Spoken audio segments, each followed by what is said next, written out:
Hari ini kita akan belajar kembali kepada firman Tuhan. Saya mau bahas firman hari ini terutama untuk para suami. Buat istri pun juga oke mendengarkannya. Saya berdoa apa yang saya sampaikan ini akan merubah banyak para suami yang masih ngawur hidupnya, yang masih hidupnya liar, yang sembarangan sembrono, kasar dengan istrinya, nggak menghormatin pernikahan, masih hidup kumpul kebo, hidup dengan selingkuhan, hidup dengan perzinahan. Dengerin baik-baik.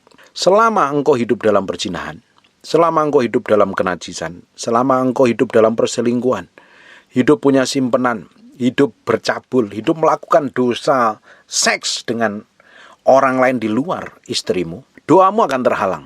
Hubunganmu dengan Tuhan gak akan bagus sampai kau ambil keputusan untuk bertobat. Harus bertobat, harus sungguh-sungguh tinggalkan semua dosa dan pelanggaranmu.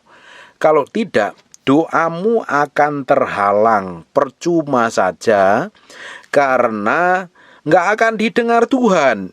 Buat apa kita berdoa gak didengar Tuhan? Kalau doa kita gak didengar Tuhan, kamu akan berada di pihak lawannya Tuhan. Kalau hidup kita di pihak lawannya Tuhan, apa saja yang kamu lakukan dan kerjakan, ujungnya akan hancur, babak belur, rusak, kacau, dan berantakan. Harusnya kita harus ngambil keputusan yang benar sesuai dengan apa yang Tuhan mau. Sehingga apa saja yang kita kerjakan, Tuhan berkati. Oh Pak, aku sekarang hidupku ngaco. Aku tinggalkan istriku, aku menghormatin istriku, aku tambah berhasil, aku tambah naik jabatan. Tinggal tunggu waktu saja. Nanti ada saatnya Tuhan akan izinkan sesuatu terjadi. Tinggal tunggu waktu saja. Karena kamu memilih hidup gak benar di hadapan Tuhan. Firman yang akan menjadi hakimnya. Hari ini kita harus belajar sebagai laki-laki, harus bersikap seperti Kristus.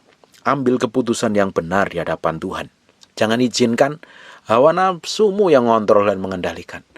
Apalagi para laki-laki yang dulunya bukan siapa-siapa, waktu masih belum diberkati setia dengan istrinya. Ketika diberkati, dia lupa diri, lupa daratan, lupa lautan.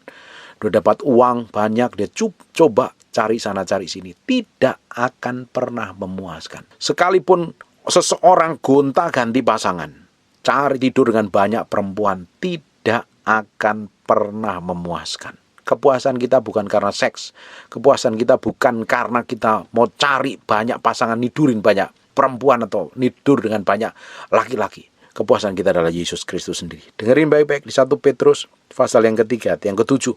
Demikian juga kamu, hai suami-suami, hiduplah bijaksana dengan istrimu. Ini para suami harus hidup bijaksana. Harus bijaksana. Harusnya seorang suami harus ngerti firman. Makin belajar kebenaran, jangan ego, jangan benermu sendiri, jangan pintermu sendiri, mentang-mentang kamu laki-laki, kamu punya duit, kamu ngatur hidupmu serampangan, sembrono, liar, kasar, gak peduli, dan kamu bisa tidur dengan semua perempuan yang kamu suka, mentang-mentang kamu punya uang. Kamu harus bijaksana hidupmu, ngadepin istri yang cerewet, ngadepin istri yang bawel, ngadepin istri yang baik, tetap bijaksana. Apalagi kalau ketemu istri yang seperti di Amsal 31. Tambah hari harusnya tambah lebih bijaksana. Menghadapi kondisi keluarga yang gak stabil pun harus bijaksana. Demikian juga kamu, hai suami-suami, hiduplah bijaksana dengan istrimu. Bijaksana itu dalam banyak hal.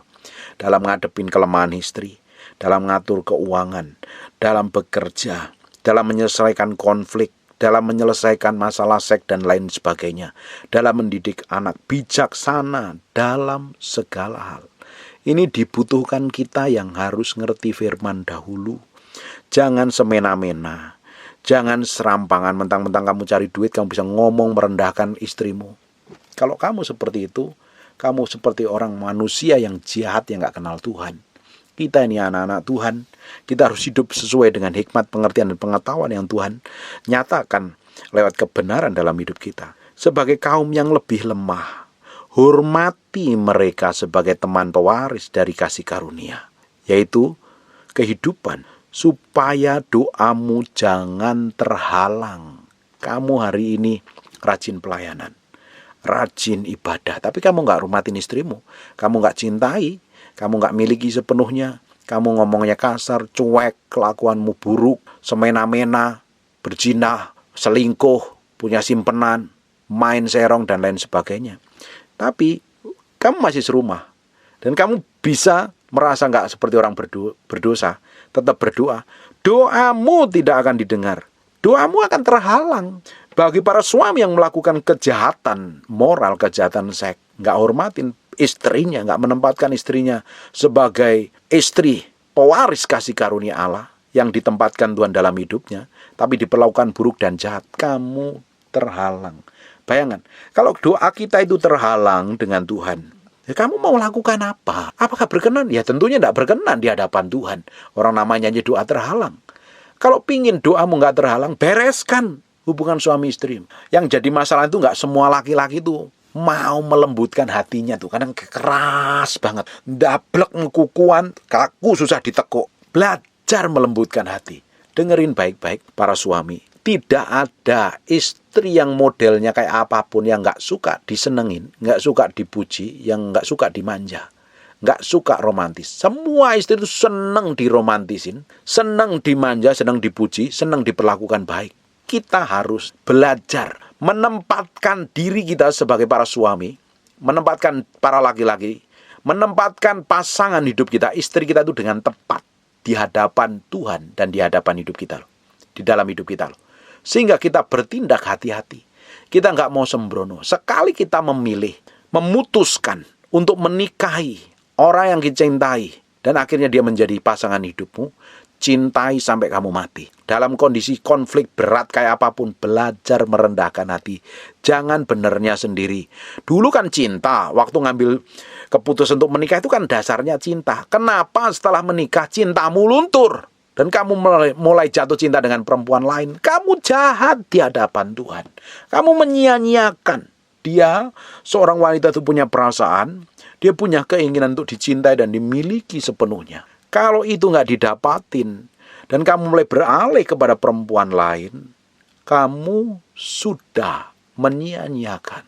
Dan itu jahat. Kamu berdoa sampai jengking, jempalitan, gulung komeng, tengkurem, delosor, minta ditumpangi tangan pendeta. Kalau hubunganmu dengan istrimu tidak beres, doamu terhalang. Bereskan dulu. Buat apa sih kita marah dengan istri kita? Buat apa bukankah kita ngambil keputusan untuk mencintai dia, dan cinta kita lebih besar daripada marah kita? Bukankah kalau ada konflik suami istri itu bisa diselesaikan dengan kepala dingin? Asal harus ada satu yang ngalah loh.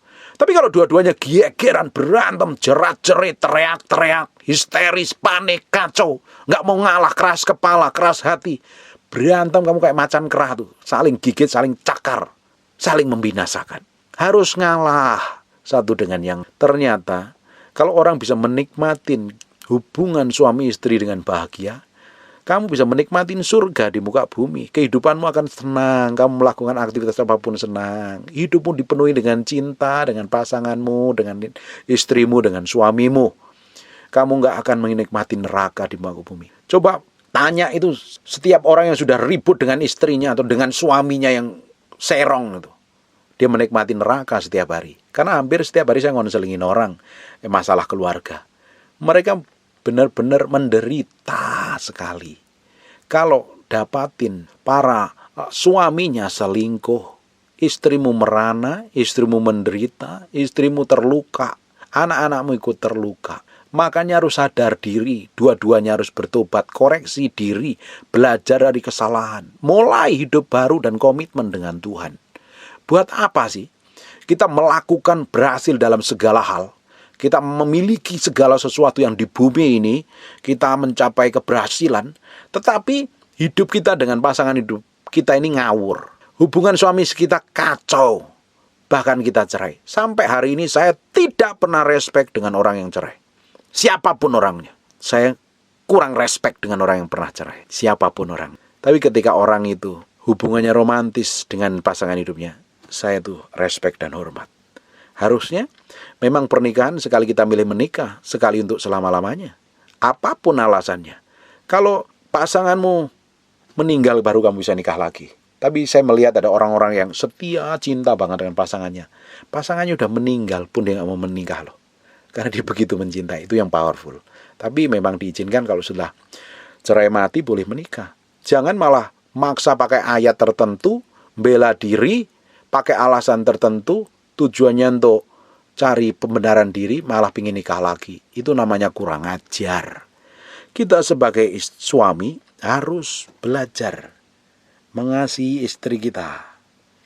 Ini di Efesus pasal yang kelima, ayat yang ke-25. Hai suami, kasihilah istrimu sebagaimana Kristus telah mengasihi jemaat dan telah menyerahkan dirinya baginya. Di Kolose 3:19 ngomong, "Hei suami-suami, kasihilah istrimu dan jangan berlaku kasar terhadap dia." Kenapa kok kita nggak boleh berlaku kasar? Ternyata perempuan dan laki-laki itu sangat berbeda. Perempuan itu lebih banyak pakai feeling, pakai perasaannya. Dan perasaan itu mudah terluka loh. Mudah sensitif sekali. Apalagi yang ngomong itu, yang ngomong kasar, yang ngomong nggak hormatin itu orang yang dia cintai. Itu sangat melukai. Makanya banyak istri itu kepahitan ngelihat kelakuan suaminya yang nakal dan bejat.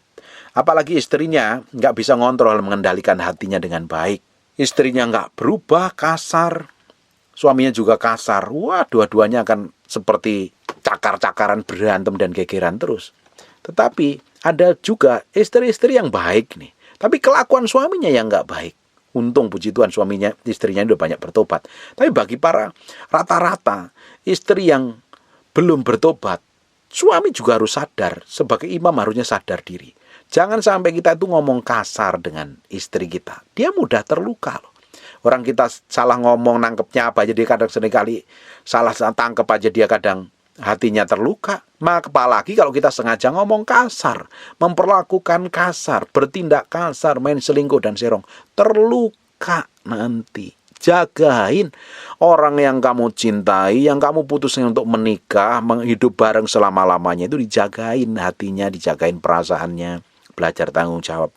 Belajar menjadi suami seperti Boas. Suaminya Rut. Belajar tuh sama Boas. Menghormatin istrinya, menghormatin banget, cinta banget. Itu belajar. Pak, saya ini kan dari suku ini, saya udah terbiasa. Saya itu dari sononya juga memang kayak gini, orang tua saya itu nggak romantis. Dengerin baik-baik. Kalau engkau tanya istrimu, pasti dia seneng diromantisin. Suami harus belajar, nggak boleh ego, nggak boleh kaku dengan istrimu. Panggil sayang, cinta, gula, sugar, madu, rayuan pulau kelapa. Cintai istrimu, kasihi mereka. Biar doamu nggak terhalang di hadapan Tuhan. Kita harus belajar terus menaruh hati kita ini di hadapan Tuhan. Terus kita harus berubah semakin hari semakin serupa dengan Kristus. Ayat yang ke-26. Untuk menguduskannya sesudah ia menyucikannya dengan memandikannya dengan air dan firman. Supaya dengan demikian ia menempatkan jemaat di hadapan dirinya dengan cemerlang, tanpa cacat atau kerut atau serupa itu. Tapi supaya jemaat kudus, tak bercacat celah. Bayangkan. Alkitab nyatat hubungan suami istri itu seperti hubungan Kristus dengan jemaatnya. Yesus rela mati, rela menderita, supaya kita jemaatnya hidup benar, nikmatin berkat Tuhan, nikmatin kasih karunia Tuhan. Ini banyak suami harusnya mencontoh kehidupan Kristus. Perhatikan ya, ayat 28. Demikian juga suami harus mengasihi, harus, nggak boleh tidak. Suami harus mengasihi istrinya sama seperti tubuhnya sendiri. Bagaimana mungkin kalau mengasihi istrinya seperti tubuhnya sendiri mau dimaki-maki, mau dihianatin, mau dilukai? Harusnya suami sadar diri nih. Saya berdoa nih, banyak suami dengerin firman yang sampaikan hari ini. Suami banyak bertobat dan berubah. Sehingga keluargamu bahagia. Kalau keluargamu dipulihkan, hidupmu akan memberi dampak besar bagi banyak orang. Suami, kalau engkau ngambil keputusan hari ini bertobat, berubah, mencintai Tuhan, mengasihi Tuhan, hidupmu akan memberi dampak buat istrimu, buat anak-anakmu, memberi dampak buat orang lain. Kalau engkau hanya ngejar seks, ngejar kepuasan dengan tidur dengan berbagai perempuan, tidak akan pernah memuaskan. Seks itu seperti anjing ngejar ekornya, tidak akan pernah ketemu. Atau seperti kita yang mau nangkap bayangan kita, tidak akan pernah bisa, tidak akan pernah dipuaskan. Seks hanya dipuaskan bisa dengan istri kita, diomongin dengan baik, karena kita hidup dalam pernikahan kudus. Seks dalam pernikahan itu adalah kudus di hadapan Tuhan, untuk melahirkan keturunan ilahi dan memberikan sesuatu yang ilahi dalam kehidupan. Makanya, Bapak Ibu, hari ini kita harus cepet-cepet koreksi hati kita ini. Selama ini benar nggak di hadapan Tuhan ini hatiku nih, sikapku, kelakuanku ini. Tuh ternyata selama ini aku nih masih ngomong kasar, memperlakukan buruk, ngomong jeleknya terus. Kalau ribut, serang kelemahannya, omongin kelemahannya, ungkit-ungkitkan masa lalu, kelemahannya, kesalahannya di masa lalu, kekurangannya di masa lalu. Nggak akan selesai-selesai. Kalau ribut, hanya bangkitin masa lalu. Dia bikin kesalahan, dia bikin pelanggaran. Yang lebih parah lagi, orang tuanya dibawa-bawa, neneknya dibawa-bawa, keluarganya, keturunannya dibawa-bawa. Nggak ada gunanya sama sekali. Hanya melukai. Kalau engkau ada konflik dengan istrimu, jangan rendahkan. Jangan direndahkan. Belajar ngerti, beri pengertian, belajar ngalah. Saya itu bertahun-tahun ngalah dengan istri saya. Karena istri saya memang orangnya agak keras. Saya juga keras, tapi saya udah diubah Tuhan. Saya belajar ngalah terus. Dan ternyata hubungan kita itu tambah hari tambah mesra. Tambah mesra. Nggak pernah ribut, nggak pernah gegeran. Cepat kalau ada masalah konflik, perselisihan sedikit, cepat diselesaikan. Saya nggak mau terhalang hubungan saya dengan Tuhan. Tambah hari hubungan kita tambah mesra. Tambah mesra. Tambah mesra. Bapak Ibu, kalau ada konflik, ada perselisihan, jangan naik tensimu. Rendahin tensimu dulu. Jangan ngomong kasar. Jangan nyerang personal, merendahkan, bawa-bawa kelemahannya, semuanya, kekurangannya. Jangan dibawa-bawa. Doain, peluk, bilang sorry.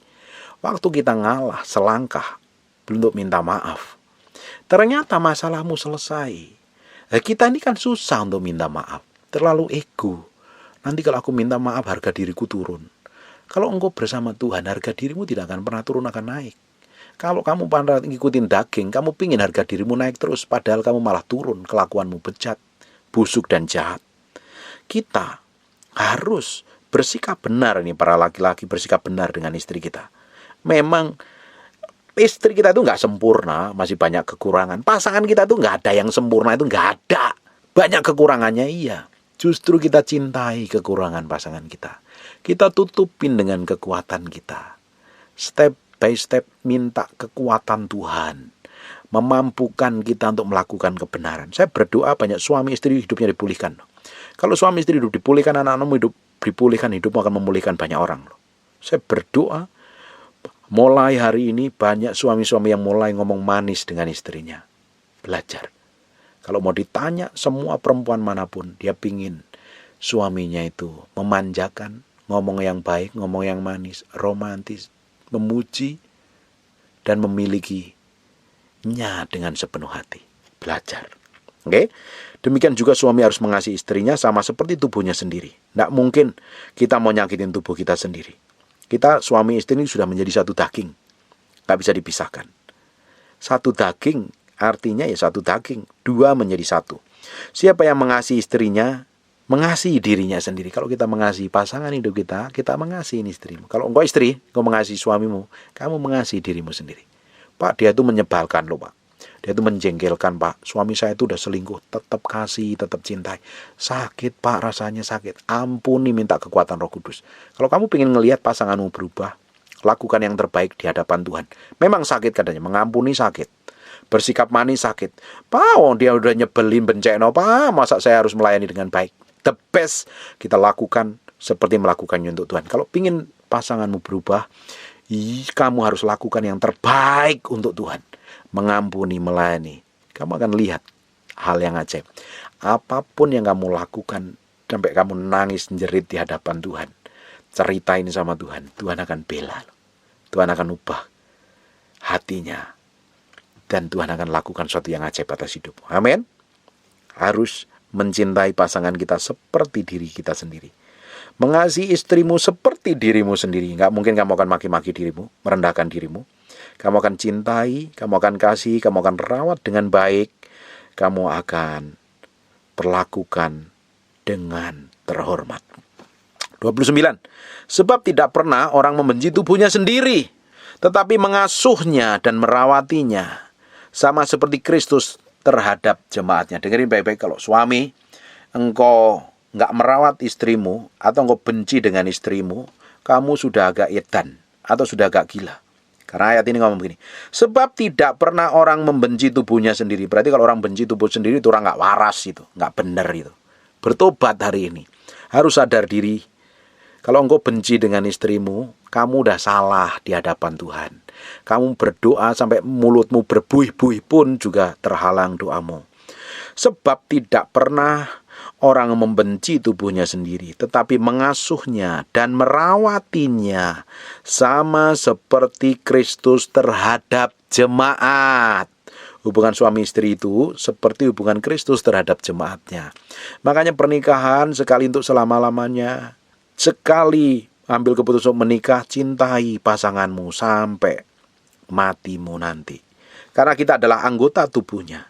Sebab itu laki-laki akan meninggalkan ayahnya dan ibunya dan bersatu dengan istrinya, sehingga keduanya menjadi satu daging.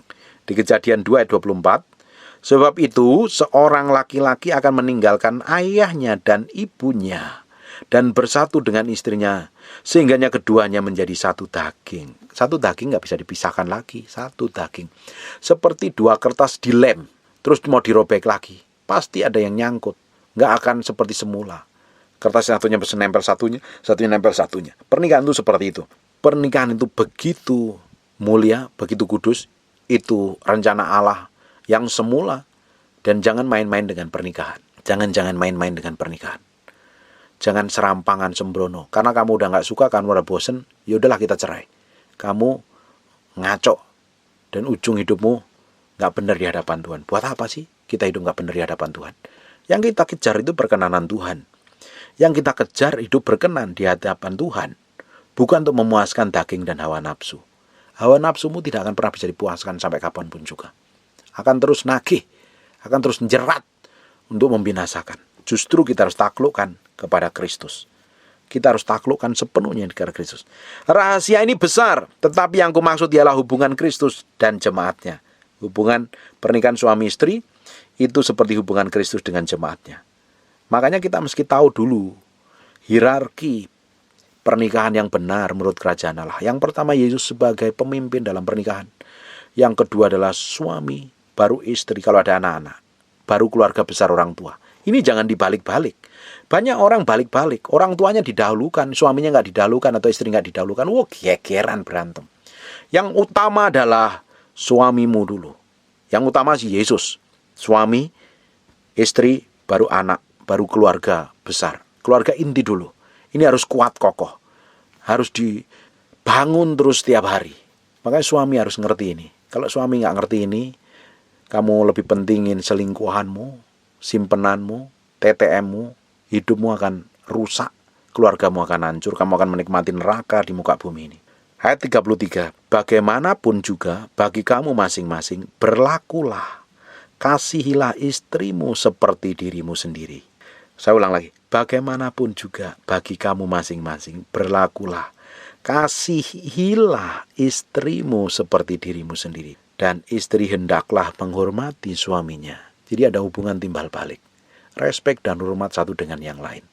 Kalau ada masalah diomongin dengan kepala dingin. Jangan dengan nada tinggi, teriak-teriak, histeris, marah-marah. Ini istri juga harus kontrol emosinya ini. Kalau kau mendapatin suamimu berselingkuh, serong, kendalikan hatimu dia. Marah sih marah, kesel ya kesel. Tapi amarahmu tidak akan menyelesaikan apa-apa. Percuma sia-sia, suamimu tambah gila nanti. Tambah lebih gila nih kelakuannya. Justru kalau engkau mendapatin suamimu yang hidup gak benar hari ini, kamu yang ngerti firman, kamu lakukan kebenaran. Layani dengan baik, kasih senyum yang terbaik, ajak ngomong yang manis, the best yang kamu bisa lakukan. Ini bagi para suami, cintai, kasihi, miliki istrimu, hormati dia. Sesekali ajak jalan-jalan. Pak, gak ada duit, ajak jalan-jalan ke Indomaret kan beres toh. Pak, gak ada uang, jalan-jalan ke Ancol atau kalau yang di Surabaya ke mana itu? Kenjeran lah. Ajak ke mall sesekali, boleh lah. Belajar senengin. Ajak ngobrol, saling cerita. Bicarakan segala sesuatu dengan kepala dingin. Hidupmu akan bahagia. Para suami belajar dari Boas. Mencintai istrinya. Luar biasa. Kita harus belajar terus. sebagai laki-laki harus benar-benar berlaku benar di hadapan Tuhan. Jangan sampai doamu terhalang. Jangan sampai doamu terhalang. Amin. Saya berdoa banyak keluarga dipulihkan, banyak suami bertobat, banyak keluarga kembali romantis, suaminya romantis kembali. Banyak orang, istri akan bahagia melihat kelakuan suaminya berubah. Dan doa suaminya akan dijawab Tuhan, tidak terhalang lagi. Amin. Tutup matamu, tutup Alkitabmu, kita berdoa. Bapak, terima kasih buat anugerahmu, kasih setiamu. Terima kasih Tuhan. Aku berdoa, setiap orang yang mendengar firman ini dijamah Tuhan. Kami materikan firman-Mu dengan darah anak domba Allah terpahat dan patri dalam loh batin kami. Firman ini serial menjadi praktek hidup kami hari-hari. Banyak suami dipulihkan Tuhan. Banyak istri dipulihkan Tuhan. Hidup keluarga dipulihkan dan mereka diberkati Tuhan. Menikmati keajaiban, kedahsyatan Tuhan. Kami berdoa banyak keluarga mengalami Kristus, menikmati surga di muka bumi ini. Anak-anak mereka bertumbuh dewasa, sehat secara rohani dan jasmani. Makasih Tuhan. Berkat-Mu melimpah untuk setiap orang yang rajin mendengarkan firman yang hamba-Mu sampaikan. Berkati mereka pekerjaan usaha mereka. Dalam nama Yesus. Nama-Mu berdoa untuk orang yang sedang sakit dan mengalami kelemahan tubuh. Oleh bilur Yesus, oleh darah Yesus, jadilah engkau tahir, jadilah engkau sehat, jadilah engkau sembuh. Dalam nama Yesus kami berdoa dan mengucap syukur. Haleluya. Amen. And God bless you.